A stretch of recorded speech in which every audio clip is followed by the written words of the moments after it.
Telugu PMC ప్రేక్షకులకు స్వాగతం. Hi friends, మీరు గనక ఇప్పుడే మా ఛానల్కు వచ్చినట్లయితే మా ఛానల్ని సబ్స్క్రైబ్ చేసుకోండి. సబ్స్క్రైబ్ చేయడంతో పాటు పక్కనే ఉన్న బెల్ ఐకాన్ని క్లిక్ చేయండి. మా టీవీలో ప్రసారం అవుతున్న సూపర్ హిట్ సీరియల్ గుప్పెడంత మనసు. ముఖేష్, రక్ష, రిషి, వసుధార క్యారెక్టర్లు అద్భుతమైన నటనతో యూత్తో పాటు ఫ్యామిలీని కూడా ఆకట్టుకుంటున్నారు. ఇతర ముఖ్య పాత్రలో మహేంద్ర క్యారెక్టర్లో సాయి కిరణ్ నటిస్తుండగా జగతి క్యారెక్టర్లో జ్యోతిరాయ్ నటించి మెప్పించింది. జగతి ఫ్రెండ్ క్యారెక్టర్లో చంద్రలక్ష్మి జోస్ అనుపమ క్యారెక్టర్లో నటిస్తుంది.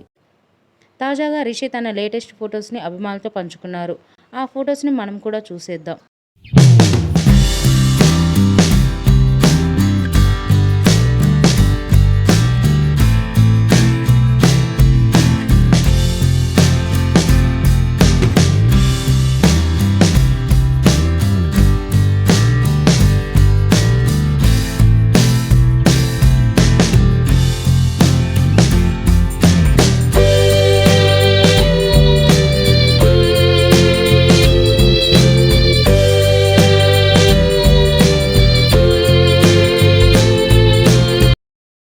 ఈ వీడియో మీకు నచ్చినట్లయితే లైక్ చేసి మరిన్ని టాలీవుడ్ లేటెస్ట్ అప్డేట్స్ మిస్ అవ్వకుండా చూడాలంటే తెలుగు పిఎంసి ఛానల్ను సబ్స్క్రైబ్ చేసుకొని పక్కనే ఉన్న బెల్ ఐకాన్ని క్లిక్ చేయండి.